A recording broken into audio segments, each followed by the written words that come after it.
ꯅꯨꯡꯁꯤꯕꯤꯗꯨꯅ Manipur entertainment ꯆꯦꯅꯦꯜꯕꯨ subscribe ꯑꯃꯁꯨꯡ like ꯇꯧꯕꯤꯔꯝꯃꯨ꯫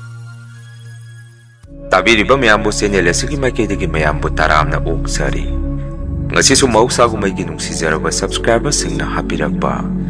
ꯑꯁꯦꯡꯕ ꯊꯣꯛꯈꯤꯕ ꯋꯥꯔꯤ ꯑꯃꯃꯨꯛ ꯃꯌꯥꯝꯗ ꯈꯨꯗꯣꯟ ꯇꯝꯖꯒꯦ꯫ ꯋꯥꯔꯤ ꯑꯁꯤꯕꯨ ꯂꯥꯟꯊꯣꯛꯆꯈꯤꯕ ꯃꯇꯝꯗ ꯁꯣꯏꯈꯤ ꯂꯥꯟꯈꯤꯕ ꯌꯥꯎꯔꯕꯁꯨ ꯃꯌꯥꯝꯒꯤ ꯃꯐꯝꯗ ꯉꯥꯛꯄꯤꯅꯕ ꯍꯥꯏꯖꯔꯤ꯫ ꯐꯔꯦ ꯑꯗꯨꯗꯤ ꯃꯌꯥꯝ ꯋꯥꯔꯤꯁꯤ ꯍꯧꯅꯕ ꯇꯧꯖꯔꯒꯦ꯫ ꯋꯥꯔꯤ ꯍꯥꯞꯄꯤꯔꯛꯏꯕ ꯃꯔꯨꯞꯁꯤꯅ ꯂꯩꯐꯝꯗꯤ ꯍꯥꯞꯄꯤꯔꯛꯑꯅꯨ, ꯃꯁꯥꯒꯤ ꯑꯁꯦꯡꯕ ꯃꯃꯤꯡꯗꯤ ꯄꯟꯕꯗ ꯀꯔꯤꯁꯨ ꯀꯥꯏꯗꯦ ꯇꯥꯛꯄꯤꯔꯛꯏ꯫ ꯑꯗꯨꯒ ꯋꯥꯔꯤꯁꯦ ꯍꯥꯞꯄꯤꯔꯛꯄꯒꯤ ꯃꯤꯡꯅ ꯕꯤꯗ꯭ꯌꯥꯔꯥꯅꯤ꯫ ꯑꯩꯈꯣꯏ ꯏꯆꯤꯜ ꯏꯅꯥꯎ ꯑꯍꯨꯝꯅꯤ, ꯅꯨꯄꯤ ꯑꯅꯤ ꯅꯨꯄꯥ ꯑꯃ, ꯅꯨꯄꯥꯅ ꯑꯍꯟꯅꯤ꯫ ꯑꯩꯈꯣꯏꯅ ꯄꯤꯛꯂꯤꯉꯩ ꯃꯇꯝꯗ ꯑꯩꯈꯣꯏꯕꯨ ꯄꯣꯛꯄꯤꯕ ꯕꯕꯥꯁꯤ ꯗꯨꯀꯥꯟ ꯇꯧꯗꯨꯅ ꯑꯩꯈꯣꯏꯕꯨ ꯌꯣꯛꯄꯤꯔꯛꯏ ꯍꯥꯏ꯫ ꯑꯩꯈꯣꯏꯒꯤ ꯕꯕꯥꯁꯤ ꯃꯤꯉꯣꯟꯗ ꯋꯥ ꯀꯟꯅ ꯉꯥꯡꯕ ꯉꯝꯖꯗꯦ꯫ ꯃꯃꯥꯏ ꯌꯥꯝꯅ ꯁꯣꯟꯕ, ꯌꯥꯝꯅ ꯇꯣꯟꯅ ꯂꯩꯀꯥꯏꯒꯤ ꯃꯤꯕꯨ ꯀꯤꯅ ꯆꯠꯆꯕ ꯃꯤꯑꯣꯏ ꯑꯃꯁꯨꯅꯤ꯫ ꯃꯇꯝ ꯑꯗꯨꯗ ꯑꯩꯈꯣꯏ ꯂꯩꯀꯥꯏꯗꯒꯤ ꯃꯤ ꯐꯠꯇꯕ ꯈꯔꯅ ꯄꯣꯠꯅ ꯅꯨꯡꯇꯤꯒꯤ ꯗꯨꯀꯥꯟꯗꯒꯤ ꯂꯧꯔꯒ ꯄꯩꯁꯥꯅ ꯁꯨꯄꯤ ꯄꯤꯕꯤꯔꯝꯗꯦ꯫ ꯕꯕꯥꯅ ꯄꯩꯁꯥ ꯄꯤꯌꯨ ꯍꯥꯏꯔꯨꯔꯒꯁꯨ ꯌꯥꯝꯅ ꯎꯁꯤꯠꯇꯅ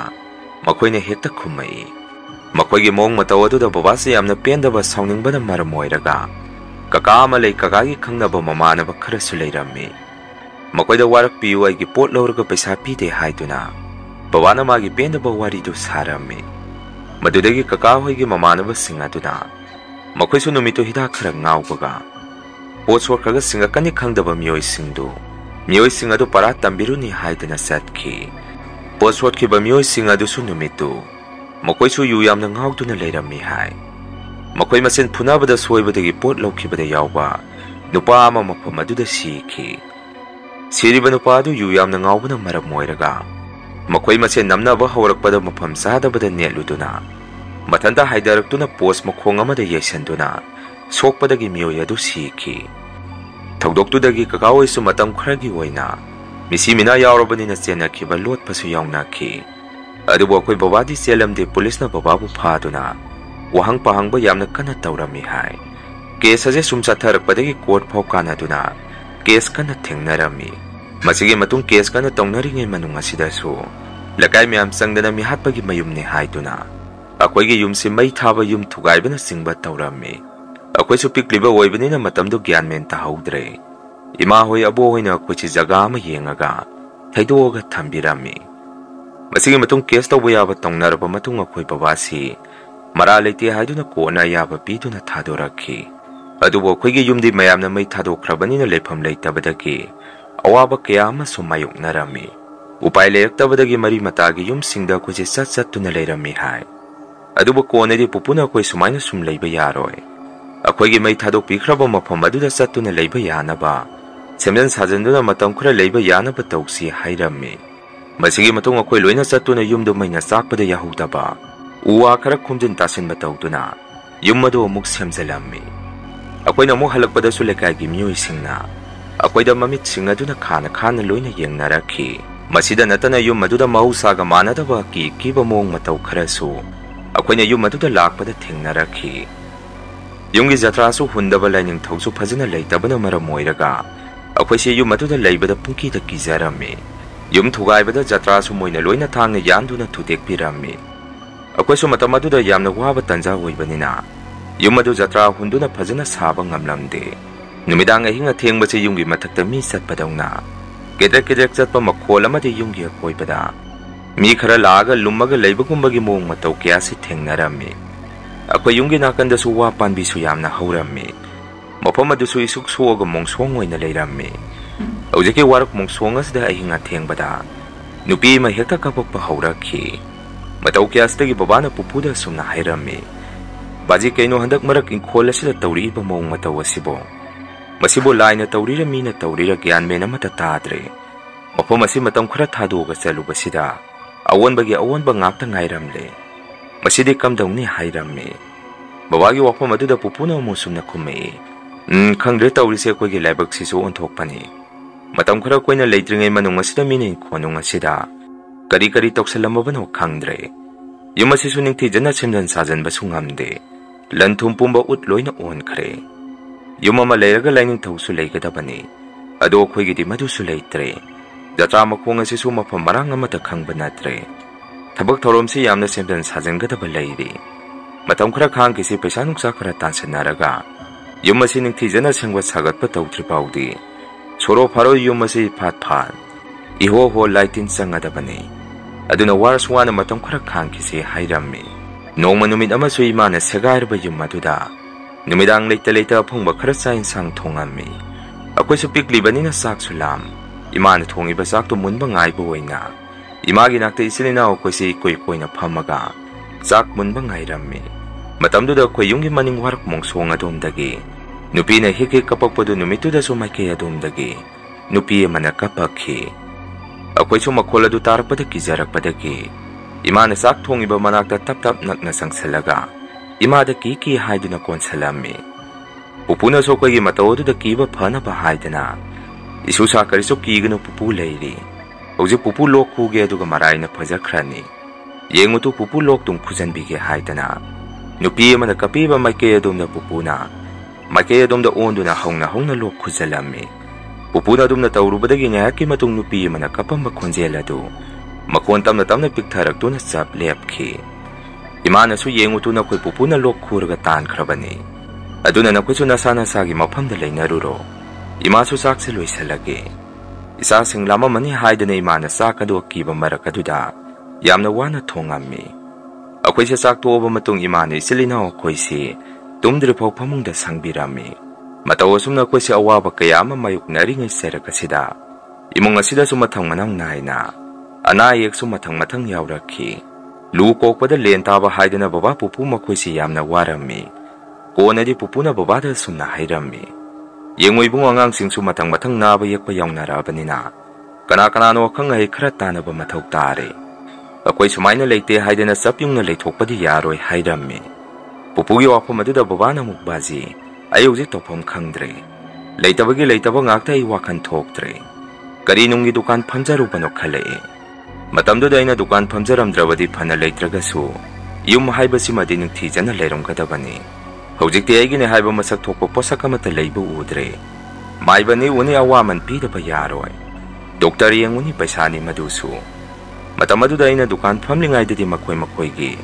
leitabada dukan asdagi potphok solanduna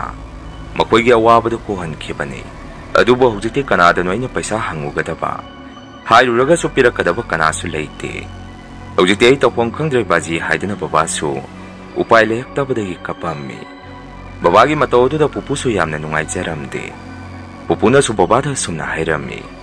yengoi bungo isana lanba natte mifataba makoigi haktaktagine huje khoina oiribasi faredo nang karisu wagano ipaga khangnaba hiba maiba lei ipa makoida haijaruge imungse awaba tare mateng amukta pangbiyu yumasida amukta lakbiyu haidana makoina su yarkani khalli hojima ipa maiba mu unaruge nang chusa thongano yumda I halaktri phau leiram ko hairamduna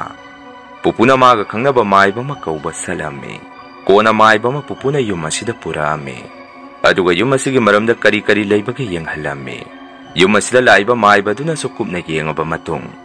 pupuga babaga da sumna hairakhi nakoina matam khara yumi kholase thadokduna sakringai matam aduda mina sumapam masida phataba kari no khara toksanbiramle masida natana yumi kholase laya mangba ille maram haibabu yenguna khoigi yungi jatra makong yumbi sisu thangphang maya ngakta masi phate lai ille imungda taine aduna sumaina tawronga sigide lemang khuram thokpiramage nakoisu yumasi ningthijana semdan sajallu nongna jatra amasu khullaga laining thausi koksanaba tausi maduna trabadi nakhoi awa phamda tarani yungi maninga songma marakasida sumina lai sana salamagi khudam lai punamakse ngasidagi aina phanaba langdaina biramage adubu nakhoi yungi laining thogdi thamdaba makti yaroi ko haidana maibaduna numitumagi di laitin phajana khoram thokpiramaga inkhonong asidagi aphataba amangba layam singsu lai khoram biramaga mayumda hanki adubu phana maibaduna yung kaisi semjalu hairamaga su paisa leitabani matam khuradi adum hamu da leirammi lai khoram thokibadagi mathang anayak yaurukpadusu khara makhai di pharammi masigi matung nongmadi babana thaba masaluraga makongna sumyumda halakpada khoilekaida hana rikso thoromba ahalamakaki mayumda rikso ayada boma khamaga leibadu madu babana urubada babasi wakhalama lakhi haista de ibuhan ki rikso si masu thongna bu udre masi oina ina khara semjalaga thaurage adu oiragade ai nongmagi paisa khara da oirasu ꯌꯨꯝ ꯑꯁꯤꯗ ꯄꯨꯁꯜꯂꯛꯑꯕꯗꯤ ꯏꯃꯨꯡ ꯃꯅꯨꯡꯒꯤ ꯃꯇꯦꯡ ꯈꯔꯗꯁꯨ ꯑꯣꯏꯅꯤ꯫ ꯑꯁꯨꯝꯅ ꯕꯕꯥꯅ ꯍꯧꯖꯤꯛꯀꯤ ꯑꯍꯜ ꯑꯁꯤꯒꯤ ꯃꯌꯨꯝꯗ ꯆꯪꯉꯝꯃꯤ꯫ ꯑꯗꯨꯒ ꯑꯍꯜ ꯑꯗꯨ ꯎꯅꯔꯒ ꯋꯥꯔꯤ ꯋꯥꯇꯥꯏ ꯁꯥꯟꯅꯔꯝꯃꯤ꯫ ꯑꯍꯜ ꯑꯗꯨꯅꯁꯨ ꯑꯩꯈꯣꯏꯒꯤ ꯊꯣꯛꯈꯤꯕ ꯊꯧꯗꯣꯛꯇꯨꯒꯤ ꯃꯇꯥꯡꯗ ꯃꯥꯁꯨ ꯈꯪꯕꯅꯤꯅ ꯑꯩꯈꯣꯏꯁꯦ ꯋꯥꯕꯅ ꯈꯝ ꯊꯦꯡꯉꯦ ꯈꯪꯕꯗꯒꯤ ꯕꯕꯥꯗ ꯑꯁꯨꯝꯅ ꯍꯥꯏꯔꯛꯈꯤ, "ꯑꯣ ꯅꯪ ꯑꯗꯨꯝ ꯁꯤꯖꯤꯟꯅꯖꯔꯣ, ꯄꯩꯁꯥꯒ ꯑꯃꯠꯇ ꯍꯟꯖꯜꯂꯛꯑꯅꯨ꯫ ꯑꯩꯗꯤ ꯃꯁꯤ ꯂꯦꯝꯅ ꯃꯥꯡꯒꯗ꯭ꯔꯥ ꯈꯜꯂꯨꯔꯕꯅꯤ꯫ ꯍꯦꯛ ꯌꯣꯟꯊꯣꯛꯄꯁꯨ ꯄꯥꯝꯃꯨꯏꯗꯣ ꯅꯌꯥꯝꯕꯅ ꯍꯥꯟꯅ ꯊꯧꯔꯝꯕ ꯀꯧꯕꯅꯤꯅ ꯑꯩꯁꯨ ꯋꯥꯈꯟꯗꯕꯨꯗꯤ ꯃꯁꯤ ꯊꯧꯖꯒꯦ ꯍꯥꯏꯕ ꯃꯤꯗ ꯁꯤꯟꯅꯊꯣꯛꯈ꯭ꯔꯒꯦ ꯅꯤꯡꯕꯅꯤ, ꯑꯗꯨꯕꯨ ꯂꯩꯀꯥꯏ ꯑꯁꯤꯗꯗꯤ ꯀꯅꯥꯁꯨ ꯂꯩꯇꯦꯗꯣ, ꯑꯗꯨꯅ ꯀꯣꯟꯆꯥꯛ ꯀꯣꯟꯁꯜꯂꯛꯑꯕꯅꯤ꯫ ꯐꯔꯦ ꯐꯔꯦ, ꯑꯩꯁꯨ ꯌꯥꯝꯅ ꯅꯨꯡꯉꯥꯏꯔꯦ ꯅꯪꯅ ꯁꯤꯖꯤꯟꯅꯔꯒꯦ ꯍꯥꯏꯔꯕꯅꯤꯅ ꯅꯪ ꯑꯗꯨꯝ ꯑꯣꯏꯖꯔꯣ" ꯍꯥꯏꯔꯛꯈꯤ꯫ ꯋꯥꯐꯝ ꯑꯗꯨ ꯇꯥꯕꯗ ꯕꯕꯥꯗꯤ ꯌꯥꯝꯅ ꯍꯔꯥꯎꯖꯔꯝꯃꯤ꯫ ꯇꯥꯗ ꯑꯩ ꯃꯁꯤ ꯂꯩꯔꯒꯗꯤ ꯋꯥꯈꯜ ꯑꯃꯗꯤ ꯊꯣꯛꯂꯅꯤ꯫ ꯇꯥꯗꯅ ꯍꯔꯥꯎ ꯍꯔꯥꯎ ꯌꯥꯕꯤꯔꯛꯄꯁꯤ ꯃꯁꯤꯃꯨꯛ ꯅꯨꯡꯉꯥꯏꯕ ꯂꯩꯇ꯭ꯔꯦ꯫ ꯍꯌꯦꯡꯋꯥꯏ ꯃꯇꯝ ꯑꯃꯗ ꯇꯥꯗꯒꯤ ꯑꯣꯏꯕ ꯃꯇꯦꯡꯁꯨ ꯅꯅꯥꯎꯅ ꯄꯥꯡꯖꯒꯦ ꯍꯥꯏꯗꯅ ꯕꯕꯥꯁꯤ ꯌꯥꯝꯅ ꯍꯔꯥꯎꯅ ꯌꯨꯝꯗ ꯍꯜꯂꯛꯑꯝꯃꯤ꯫ ꯏꯃꯥꯗꯁꯨ ꯋꯥꯐꯝ ꯑꯗꯨ ꯍꯔꯥꯎꯅ ꯇꯝꯖꯔꯝꯃꯤ꯫ ꯃꯇꯧ ꯑꯁꯨꯝꯅ ꯕꯕꯥꯁꯤ ꯍꯧꯖꯤꯛꯀꯤ ꯔꯤꯛꯁꯣꯗꯨ ꯈꯔ ꯁꯦꯝꯖꯤꯜꯂꯒ ꯑꯃꯨꯛ ꯊꯧꯕ ꯍꯧꯔꯝꯃꯤ꯫ ꯃꯇꯝꯒꯤ ꯃꯇꯨꯡ ꯏꯟꯅ ꯏꯃꯥꯁꯨ ꯑꯃꯨꯛ ꯃꯣꯔꯥ ꯁꯥꯗꯨꯅ ꯄꯩꯁꯥ ꯇꯥꯟꯕ ꯍꯧꯔꯛꯈꯤ꯫ ꯑꯩꯈꯣꯏꯁꯨ ꯒ꯭ꯌꯥꯟ ꯈꯔ ꯈꯔ ꯂꯥꯛꯄ ꯍꯧꯅꯔꯝꯃꯤ꯫ ꯃꯇꯧ ꯑꯁꯨꯝꯅ ꯏꯃꯨꯡꯁꯦ ꯈꯔ ꯅꯨꯡꯉꯥꯏꯖꯔꯛꯄ ꯍꯧꯔꯛꯄ ꯃꯇꯝ ꯑꯁꯤꯗ ꯏꯃꯥꯁꯦ ꯑꯃꯨꯛ ꯌꯥꯝꯅ ꯀꯟꯅ ꯅꯥꯁꯤꯜꯂꯛꯈꯤ꯫ ꯕꯕꯥꯒ ꯆꯠꯂꯒ ꯗꯣꯛꯇꯔ ꯌꯦꯡꯉꯨꯕ ꯃꯇꯝꯗꯗꯤ ꯏꯃꯥꯁꯦ ꯀꯦꯟꯁꯔꯗ ꯂꯥꯁ ꯁ꯭ꯇꯦꯖ ꯌꯧꯔꯒ ꯂꯩꯔꯝꯃꯤ꯫ ꯑꯣꯟꯊꯣꯛꯄ ꯂꯥꯏꯕꯛ ꯍꯥꯏꯕꯗꯨꯅꯤ ꯃꯇꯝ ꯑꯗꯨꯗ ꯑꯣꯏꯔꯤꯕꯁꯤ꯫ ꯏꯃꯥꯒꯤ ꯂꯥꯏꯅꯥꯗꯨꯗ ꯕꯕꯥꯁꯨ ꯑꯗꯨꯝ ꯈꯪꯉꯝꯃꯤ, ꯏꯃꯥꯁꯦ ꯀꯩꯁꯨ ꯄꯨꯡꯀꯨꯏ ꯀꯨꯏꯔꯔꯣꯏ ꯍꯥꯏꯕꯁꯤ꯫ ꯍꯥꯟꯅꯗꯒꯤꯁꯨ ꯏꯃꯥꯁꯤ ꯃꯁꯥꯗ ꯑꯅꯥꯕꯁꯤ ꯂꯩꯕ ꯀꯨꯏꯔꯕꯖꯥꯠꯅꯤ꯫ ꯑꯗꯨꯕꯨ ꯂꯩꯇ ꯂꯥꯏꯔ ꯀꯌꯥꯁꯤꯗ ꯑꯗꯨꯝ ꯑꯅꯥꯕꯁꯤ ꯐꯣꯡꯗꯣꯛꯇꯅ ꯂꯣꯠꯁꯤꯜꯂꯒ ꯊꯝꯕ ꯑꯣꯏꯔꯝꯃꯤ꯫ ꯑꯗꯨꯝꯅ ꯂꯥꯏꯅꯥꯁꯤ ꯃꯁꯛ ꯍꯦꯛ ꯈꯪꯉꯛꯄꯒ ꯏꯃꯥꯁꯦ ꯄꯨꯡꯀꯨꯏ ꯀꯨꯏꯅ ꯂꯩꯔꯝꯗ꯭ꯔꯦ꯫ ꯑꯗꯨꯝ ꯑꯩꯈꯣꯏ ꯃꯌꯥꯝꯕꯨ ꯊꯥꯗꯣꯛꯇꯨꯅ ꯑꯗꯨꯝ ꯆꯠꯈ꯭ꯔꯦ꯫ ꯏꯃꯥ ꯂꯩꯈꯤꯗꯕ ꯃꯇꯨꯡꯗꯒꯤꯗꯤ ꯕꯕꯥꯁꯨ ꯃꯇꯝ ꯄꯨꯝꯕꯗ ꯎꯪꯉꯒ ꯀꯞꯄꯒꯗ ꯂꯩꯔꯝꯃꯤ꯫ ꯏꯆꯤꯜ ꯏꯅꯥꯎ ꯑꯩꯈꯣꯏꯁꯤ ꯎꯔꯒ ꯕꯕꯥꯁꯦ ꯀꯞꯄ ꯍꯦꯜꯂꯝꯃꯤ꯫ ꯏꯃꯥ ꯂꯩꯈꯤꯗꯕꯒꯤ ꯃꯔꯛ ꯑꯁꯤꯗꯁꯨ ꯁꯣꯔꯥꯠ ꯁꯣꯟꯗ꯭ꯔꯤꯉꯩ ꯃꯅꯨꯡ ꯑꯁꯤꯗꯁꯨ ꯌꯨꯝ ꯑꯁꯤ ꯑꯁꯨꯛꯀꯤ ꯃꯇꯤꯛ ꯇꯝꯅꯔꯝꯃꯤ꯫ ꯑꯩꯈꯣꯏꯅꯁꯨ ꯕꯕꯥꯗ ꯇꯝꯅꯩ ꯀꯤꯖꯩ ꯍꯥꯏꯔꯨꯕꯗ ꯕꯕꯥꯗꯤ ꯑꯩꯈꯣꯏꯅ ꯉꯥꯡꯁꯛꯏꯕꯁꯤꯡ ꯑꯗꯨ ꯀꯔꯤꯃꯠꯇ ꯈꯪꯉꯝꯗꯦ꯫ ꯋꯥꯈꯜ ꯑꯃꯗ ꯎꯪꯉꯒꯗ ꯂꯩꯔꯝꯃꯤ꯫ ꯑꯍꯤꯡ ꯍꯥꯏꯕ ꯂꯩꯇꯦ, ꯅꯨꯃꯤꯗꯥꯡ ꯑꯌꯨꯛ ꯅꯨꯡꯊꯤꯜ ꯍꯥꯏꯕ ꯂꯩꯇꯦ꯫ ꯌꯨꯝ ꯑꯁꯤꯗ ꯃꯤꯕꯨ ꯈꯔ ꯇꯥꯕꯗꯤ ꯏꯃꯥꯒꯤ ꯀꯥꯁꯤꯗꯒꯤ ꯏꯃꯥꯅ ꯀꯞꯄꯛꯄꯗꯧꯅ ꯍꯤꯛ ꯍꯤꯛ ꯆꯤꯡꯉꯒ ꯀꯞꯄꯛꯄ ꯃꯈꯣꯟꯁꯦ ꯁꯨꯝ ꯇꯠꯇꯅ ꯇꯥꯔꯝꯃꯤ꯫ ꯃꯁꯤꯅꯁꯨ ꯂꯣꯏꯗ꯭ꯔꯤ ꯏꯃꯥꯅ ꯅꯥꯔꯤꯉꯩ ꯃꯇꯝ ꯑꯗꯨꯗ ꯋꯥꯅ ꯐꯃꯨꯡꯗ ꯇꯨꯝꯃꯒ ꯅꯥꯍꯦꯗꯨꯅ ꯆꯩꯅꯥ ꯈꯥꯡꯈꯤꯕꯒꯤ ꯃꯑꯣꯡ ꯃꯇꯧꯗꯧꯅ ꯑꯍꯤꯡ ꯑꯁꯤꯗꯁꯨ ꯏꯃꯥꯒꯤ ꯀꯥꯗꯒꯤ ꯅꯥꯍꯦꯕ ꯃꯈꯣꯟꯁꯨ ꯌꯥꯝꯅ ꯇꯥꯔꯝꯃꯤ꯫ ꯃꯇꯧ ꯀꯌꯥꯁꯤꯗꯒꯤ ꯏꯃꯨꯡ ꯃꯅꯨꯡ ꯑꯩꯈꯣꯏꯗꯤ ꯀꯤꯕꯅ ꯏꯃꯥꯒꯤ ꯀꯥꯗ ꯉꯥꯏꯍꯥꯛꯐꯥꯎ ꯆꯪꯕ ꯉꯝꯅꯔꯝꯗꯦ꯫ ꯑꯗꯨꯕꯨ ꯕꯕꯥꯗꯤ ꯑꯗꯨꯝꯅꯕꯨ ꯏꯃꯥꯒꯤ ꯀꯥꯗꯒꯤ ꯑꯀꯤꯕ ꯈꯣꯟꯊꯣꯛ ꯃꯆꯦꯠ ꯑꯃ ꯍꯦꯛ ꯇꯥꯔꯛꯄꯗ ꯕꯕꯥꯗꯤ ꯏꯃꯥꯒꯤ ꯀꯥꯗ ꯍꯦꯛꯇ ꯄꯔꯞ ꯆꯪꯈꯤ꯫ ꯑꯗꯨꯒ ꯃꯈꯥꯗ ꯐꯤ ꯊꯥꯔꯒ ꯍꯦꯛꯇ ꯇꯨꯝꯃꯒ ꯂꯩꯔꯝꯃꯤ꯫ ꯑꯩꯈꯣꯏ ꯃꯌꯥꯝꯅꯁꯨ ꯕꯕꯥꯗ ꯏꯃꯥꯒꯤ ꯀꯥꯗ ꯆꯪꯉꯨꯅꯨ ꯍꯥꯏꯔꯨꯕꯗ ꯕꯕꯥꯅ ꯑꯁꯨꯝꯅ ꯍꯦꯛꯇ ꯈꯨꯝꯃꯛꯏ, "ꯅꯃꯥꯒꯤ ꯀꯥꯗ ꯆꯪꯉꯒ ꯇꯨꯝꯕꯕꯨ ꯀꯔꯤ ꯀꯥꯏꯒꯦ? ꯅꯈꯣꯏꯅ ꯑꯗꯨꯛ ꯌꯥꯝꯅ ꯀꯤꯔꯤꯗꯨꯕꯨ ꯀꯔꯤꯒꯤꯅꯣ?" ꯍꯥꯏꯔꯛꯈꯤ꯫ ꯅꯣꯡꯃꯗꯤ ꯀꯀꯥꯒꯤ ꯅꯨꯄꯤ ꯏꯟꯗꯣꯝꯆꯥ ꯑꯃꯅ ꯏꯃꯥꯒꯤ ꯀꯥꯗꯨ ꯂꯥꯜꯂꯒ ꯆꯠꯄꯗ ꯏꯃꯥꯅ ꯍꯥꯟꯅ ꯇꯨꯝꯃꯝꯕ ꯐꯃꯨꯡ ꯑꯗꯨꯗ ꯃꯤ ꯑꯃ ꯇꯨꯝꯕꯒꯤ ꯃꯑꯣꯡꯗ ꯌꯥꯑꯣꯟꯕꯒꯤ ꯃꯃꯤ ꯇꯥꯔꯛꯄꯗꯒꯤ ꯍꯧꯖꯤꯛꯀꯤ ꯅꯦꯅꯦꯁꯤ ꯀꯤꯃꯟꯈꯤꯗꯨꯅ ꯃꯄꯥꯟꯗ ꯄ꯭ꯔꯞ ꯆꯦꯟꯊꯣꯔꯛꯈꯤ꯫ ꯑꯗꯨꯒ ꯀꯣꯟꯅ ꯇꯞꯅ ꯑꯩꯈꯣꯏ ꯃꯌꯥꯝꯗ ꯋꯥꯔꯤ ꯇꯝꯃꯛꯈꯤ꯫ ꯑꯣꯏꯔꯤꯕ ꯃꯇꯧ ꯀꯌꯥꯁꯤꯗꯒꯤ ꯄꯨꯄꯨꯅ ꯑꯩꯈꯣꯏꯁꯤ ꯏꯃꯥ ꯁꯣꯔꯥ ꯁꯣꯟꯗ꯭ꯔꯤꯐꯥꯎ ꯀꯤꯔꯅꯤ ꯍꯥꯏꯗꯅ ꯁꯣꯔꯥ ꯁꯣꯟꯗ꯭ꯔꯤꯐꯥꯎ ꯂꯩꯀꯥꯏꯒꯤ ꯃꯤꯑꯣꯏ ꯈꯔ ꯌꯨꯝ ꯑꯁꯤꯗ ꯑꯍꯤꯡ ꯈꯔ ꯂꯦꯛꯄꯤꯌꯨ ꯍꯥꯏꯖꯔꯨꯕꯗꯒꯤ ꯂꯩꯀꯥꯏꯒꯤ ꯃꯤꯑꯣꯏ ꯈꯔ ꯅꯨꯃꯤꯗꯥꯡ ꯑꯍꯤꯡ ꯑꯁꯤꯗ ꯑꯍꯤꯡ ꯂꯦꯛꯄꯤꯕ ꯂꯥꯛꯑꯝꯃꯤ꯫ ꯃꯇꯝ ꯑꯗꯨꯗꯁꯨ ꯑꯍꯤꯡ ꯂꯦꯛꯄ ꯂꯥꯛꯏꯕ ꯃꯤꯑꯣꯏꯁꯤꯡ ꯑꯗꯨꯁꯨ ꯅꯨꯃꯤꯗꯥꯡꯁꯤ ꯃꯈꯣꯏꯁꯤ ꯃꯤ ꯑꯃꯠꯇ ꯇꯨꯝꯅꯔꯝꯗꯦ꯫ ꯄꯨꯄꯨꯅ ꯑꯍꯤꯡ ꯅꯣꯡꯌꯥꯏꯗ ꯃꯄꯥꯟ ꯊꯣꯛꯑꯒ ꯌꯦꯡꯉꯨꯕ ꯃꯇꯝꯗ ꯑꯍꯤꯡ ꯂꯦꯛꯄ ꯂꯥꯛꯄ ꯃꯤꯑꯣꯏꯁꯤꯡ ꯑꯗꯨ ꯊꯣꯡꯒꯥꯜꯂꯣꯝꯗ ꯃꯨꯟꯅ ꯌꯦꯡꯉꯒ ꯍꯦꯛꯇ ꯂꯩꯔꯝꯃꯤ ꯍꯥꯏ꯫ ꯃꯗꯨꯗ ꯄꯨꯄꯨꯅ ꯏꯆꯥ ꯁꯥꯅ ꯑꯩꯈꯣꯏꯗꯤ ꯑꯁꯨꯛ ꯊꯦꯡꯉꯐꯥꯎ ꯑꯃꯠꯇ ꯇꯨꯝꯅꯔꯝꯗ꯭ꯔꯤꯗꯅ ꯀꯩꯗꯧꯕ ꯌꯥꯎꯔꯒꯦ ꯇꯨꯝꯗ꯭ꯔꯤꯕꯗꯤ ꯍꯪꯉꯨꯕꯗ ꯂꯩꯀꯥꯏꯒꯤ ꯑꯍꯤꯡ ꯂꯦꯛꯄ ꯂꯥꯛꯄ ꯃꯤꯑꯣꯏꯁꯤꯡ ꯑꯗꯨꯅ ꯃꯈꯣꯏ ꯃꯁꯦꯟ ꯃꯨꯟꯅ ꯌꯦꯡꯅꯔꯒ ꯁꯨꯝꯅ ꯍꯥꯏꯅꯔꯛꯈꯤ, "ꯃꯥꯃ ꯊꯣꯡꯒꯥꯜꯂꯣꯝꯗ ꯅꯨꯄꯤ ꯑꯃ ꯂꯦꯞꯄꯒ ꯑꯩꯈꯣꯏꯔꯣꯝꯗ ꯑꯣꯜꯂꯒ ꯌꯦꯡꯉꯒ ꯍꯦꯛꯇ ꯂꯩꯔꯝꯕ꯫ ꯃꯗꯨꯗ ꯑꯩꯈꯣꯏꯁꯨ ꯇꯨꯝꯊꯕꯁꯤ ꯅꯨꯡꯉꯥꯏꯇ꯭ꯔꯦ꯫ ꯑꯗꯣ ꯃꯥꯃ ꯀꯔꯤꯁꯨ ꯈꯜꯂꯨꯅꯨ, ꯁꯣꯔꯥ ꯁꯣꯟꯗ꯭ꯔꯤ ꯇꯧꯔꯤꯅꯤ, ꯑꯩꯈꯣꯏ ꯃꯌꯥꯝꯁꯨ ꯁꯪꯉꯤꯁꯤꯅꯤ, ꯁꯣꯔꯥꯠ ꯂꯣꯏꯈ꯭ꯔꯕꯗꯤ ꯀꯔꯤꯁꯨ ꯇꯧꯔꯛꯑꯔꯣꯏꯗ꯫ ꯑꯗꯣ ꯃꯥꯃ ꯇꯨꯝꯕꯤꯔꯨꯔꯣ ꯅꯆꯥ ꯑꯩꯈꯣꯏ ꯃꯌꯥꯝ, ꯅꯣꯡꯉꯥꯟꯗ꯭ꯔꯤꯐꯥꯎ ꯁꯪꯍꯧꯔꯒꯦ" ꯍꯥꯏꯔꯛꯈꯤ꯫ ꯄꯨꯄꯨꯁꯨ ꯃꯈꯣꯏ ꯃꯌꯥꯝꯅ ꯑꯗꯨꯝꯅ ꯍꯥꯏꯔꯛꯄꯗꯨꯗ ꯄꯨꯄꯨꯒꯤ ꯋꯥꯈꯟꯗ ꯁꯨꯝꯅ ꯈꯜꯂꯛꯈꯤ, "ꯐꯔꯦ, ꯁꯣꯔꯥꯠꯁꯤꯗꯗꯤ ꯁꯣꯟꯕ ꯂꯣꯏꯁꯤꯟꯈ꯭ꯔꯒꯦ, ꯑꯗꯨꯒ ꯃꯥꯏꯕ ꯑꯃ ꯇꯥꯟꯅꯔꯒ ꯑꯃꯨꯛ ꯌꯦꯡꯊꯣꯛꯑꯒꯦ" ꯈꯜꯂꯝꯃꯤ꯫ ꯃꯇꯧ ꯑꯁꯨꯝꯅ ꯏꯃꯥꯒꯤ ꯁꯣꯔꯥꯠ ꯍꯦꯛ ꯂꯣꯏꯈꯤꯕꯒ ꯄꯨꯄꯨꯅ ꯃꯥꯏꯕ ꯑꯃ ꯄꯨꯔꯛꯇꯨꯅ ꯌꯨꯝ ꯑꯁꯤ ꯑꯃꯨꯛ ꯌꯦꯡꯍꯜꯂꯝꯃꯤ꯫ ꯃꯇꯝ ꯑꯗꯨꯗ ꯃꯥꯏꯕꯗꯨꯅ ꯑꯁꯨꯝꯅ ꯍꯥꯏꯔꯛꯈꯤ, "ꯍꯧꯖꯤꯛꯇꯤ ꯀꯔꯤꯁꯨ ꯂꯩꯇ꯭ꯔꯦꯗ꯫ ꯂꯩꯈꯤꯗ꯭ꯔꯤꯕꯗꯨꯅ ꯆꯠꯅꯤꯡꯗ ꯆꯠꯈꯤꯕꯗꯨꯗ ꯃꯥꯒꯤꯁꯨ ꯁꯨꯝ ꯄꯦꯟꯖꯗꯕꯒꯤ ꯃꯥꯒꯤ ꯃꯊ꯭ꯋꯥꯏ ꯃꯃꯤꯗꯨꯅ ꯁꯨꯝ ꯌꯨꯝꯒꯤ ꯑꯀꯣꯏꯕꯁꯤꯗ ꯆꯠꯆꯔꯝꯕꯅꯤ꯫ Loire hꯧꯖꯤꯛꯇꯤ ꯁꯣꯔꯥ ꯁꯣꯡꯈ꯭ꯔꯕꯅꯤꯅ ꯃꯄꯨꯒꯤ ꯈꯨꯌꯥꯈꯥꯗ ꯅꯨꯡꯉꯥꯏꯅ ꯂꯩꯖꯔꯨꯔꯅꯤ ꯍꯥꯏꯕꯤꯔꯝꯃꯤ꯫ ꯏꯃꯥ ꯂꯩꯈꯤꯗ꯭ꯔꯕ ꯃꯇꯨꯡ ꯕꯕꯥꯁꯨ ꯑꯃꯨꯛ ꯏꯃꯥ ꯂꯩꯈꯤꯗꯕꯒꯤ ꯋꯥꯈꯜꯗ ꯋꯥꯈꯜ ꯂꯩꯅꯥ ꯑꯣꯏꯗꯨꯅ ꯅꯨꯡꯉꯥꯏꯕ ꯀꯌꯥ ꯐꯪꯖꯔꯛꯇ꯭ꯔꯕ ꯏꯃꯥ ꯕꯕꯥꯁꯤ ꯊꯪꯅ ꯊꯪꯅꯅ ꯏꯁꯣꯔꯁꯤꯅ ꯑꯃꯨꯛ ꯂꯧꯁꯟꯕꯤꯈꯤ꯫ ꯏꯃꯥꯒꯤ ꯐꯤꯔꯣꯏ ꯃꯇꯝ ꯌꯧꯁꯜꯂꯛꯄꯒꯤ ꯃꯇꯝ ꯑꯁꯥꯏꯗꯅꯤ ꯕꯕꯥꯅ ꯂꯩꯈꯤꯗꯕꯁꯤ꯫ ꯃꯇꯝꯁꯤꯗꯁꯨ ꯌꯨꯝꯁꯦ ꯀꯔꯤꯕꯨ ꯍꯥꯏꯔꯨꯅꯤ ꯑꯀꯤ ꯑꯈꯪ ꯊꯦꯡꯅꯕꯗꯤ ꯂꯦꯞꯄ ꯅꯥꯏꯔꯝꯗꯦ꯫ ꯕꯕꯥꯅ ꯍꯌꯦꯡꯒꯨꯝꯕ ꯑꯩꯈꯣꯏꯁꯦ ꯊꯥꯗꯣꯛꯇꯨꯅ ꯆꯠꯂꯅꯤ ꯍꯥꯏꯕꯒꯤ ngasigumba hi ngasida babagi mamite imasi thunganda lepaga leire chu chatke haidana machinda churon yamna lolammi masida natana hi ngasida khoi yungi maningda leiba warak wapan makho ngasida mi amana wa tup yanba makhol amati thunganda ku sanbagi mawngdo upak singchep yeba makhon kiraba mawng matau kyasi ahi ngasida tarakhi ahingdoma pupudi babasi adum tumdabi sangaga leirammi pupudi babasi ahi ngaduda sakrani se khangaba mali aduna mikup amata babagi manaktagi nathaiduna salamde babagi manakta su chutingduna kapagada dum leirammi adubu isorasina taibang miyoiba koisi puramdaisi manakta leiba misi tali haibadu ahing aduda pupusi mapan thongningakpadagi ngayang mapanda thuraga babagi nakta muk sangapada babadi matam adudadi khoibu thadoktuna satkhi leirammi asumna awaba kaya khangba yaba khangminaraba ima babasi mathang manaw naina masa khoibu thadoktuna satkhi matam khara sei kharagi matungdadi koisu dum pungkak loina saungnare dada handi matam aduda dum mapung marai phare pupuna koisi amuk senabiraktuna dada hansi matam aduda migi gari ge handleman oina thabak satpa haurammi dadana mapan thokpa paisa tanba haurakpadagi koisu hutta senjoi kharadi paiba ngamjarami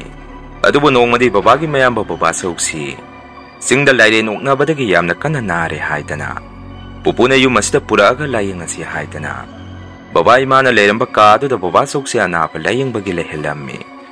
dasengmade koi baba saudi thaina dagi madi singda ingkol leiraga hongkat khrabani narakpadagi pupuna yum asida purakpani baba sauksu phaba kauba leite doctor yengoi kana pongkhangda maiba yengoi phatta matau asumna baba sauksi su anaba se layeng pongkhangdana yum asida dum laikhide baba imana leiramba ka sida mathang mi ahum sujalakhi laikhidabasi baba songna laikhidraba matung asida su hojiki ka sida ahingda yamna tamnarami phaglangda khujina kholakpa makhol amadi yunggi thung namakpa akiba matau se muk haurakhi nongma soina numidang mapan thubada akhoi yunggi yen nganu loipham make adumda miyoy ama gonggong satkhi aduga yen nganu marakta miyoy adu phamaga leirammi madu urubadai su kiman kiduna isada gyan mangammi numitosu pupuna isa gyan tarakna pa kochen selammi matamadu da soise phamungda suron yamna lole hai yunggi ima baba sauga makoy humsi ka manung asida makoy humpuna leire makoyna yengonda munna yengduna leire haidana ahinga duda isimi tu selaga sindagi aise soiro lolakhi maduda pupuna su baba imagi hana ka weramba make yadomda sangselaga kana lege haidana yengba sangubada ka manung aduda koka posai se pairaga amuk thada pairaga muk thada tawbagi mong matau khara pupuna thengnarami kadugi thongadu su laungna hangtoga leirambaduda pupuna thongadu lansange hek tawrubada masa matomda thongdo khumjanjaki hai madudagi pupusegi nakta muk sangaktuna ahingadu madegi nakta leipirami nongalamdagi matamasida soise kappaga ima haidana solei hai aina dumna ima hek solokpaga mangonda theliba ima lekhidabagi photo se makhada poplaungna kelakhi matawduda pupusu masada khangprek khangammi imagi photo natraga babagi photo amadi kenkre haibasi pupusu khangammi wariba mataw kyastagi pupusu wakhalamai hingda khalammi mataw sumna yum asda ki khangsum tawrga leiragati angang singso phaba mata wairaroi asukuina yum asda ina leirakpada sumaina tawrga da lakhiba yum dinatte akoina matam khra yum asi thadukuna sakringai inkhonong asda mi phataba kana guma kharana atamna na lai sana salambadagi wairakpani haidana pupusu wakhal tawrammi aduga leikhidraba ima bababu su ahinga duda ningsingammi ka du sulepa leitana tamnarakpadagi pupuna akoi se kirani haidana ujiki ka se hangna thamasi haina duna ka du sinana singtoba matung akoi yungi phobo singsi waina ka manung aduda pairaga thamjalammi madu pho hingda phobora sing adu makhada bombom intharakpa amati mi amana phau khaikibagi mong matawgumba kiraba matawse sum leptana tawrukpadagi pupuna ujiki ka se maiba kaurga yenghalammi maiba duna su sumna hairakhi Kaase loina sidokro madu natribaudi phararoi. Ka manung asida phatahawdi tinmu laimu ngakta ngaire. Sidoktribaudi phararoi. Lai khuramasu kanararoi hairakpadagi. Dadana yamna wana paisa talaga khoi yum anauba ma sanaba thaurang taurammi. Yum anauba sisu sadringai maiba kauraga yenghallammi. Matang kuirapho yum anauba sarakadaba sisu laigi maramda yamna yatnai haidana. Kuina lai khuramaga yamna wana sarammi. Masigi matungdagidi amukana yum asida tamnaramba kayadu phakhi. Dadasu matungi matungina nupi thiduna. Hojikti masa ani sure. Inaw nupi su mayum pankhre su hojikti yum panjare. Isa nupa masu phangjare. Pupuso khoi bu wana senabiramaga hanmata moisalakpadagi. Hojikti khoi mayambu thadokduna amuk satkhre. Masini mayam ngasigi riyan ware story. Mathangi warida mayam punamuk thengnarasi. Asigidi mayamdagi kainanaba bidiyay lawsari.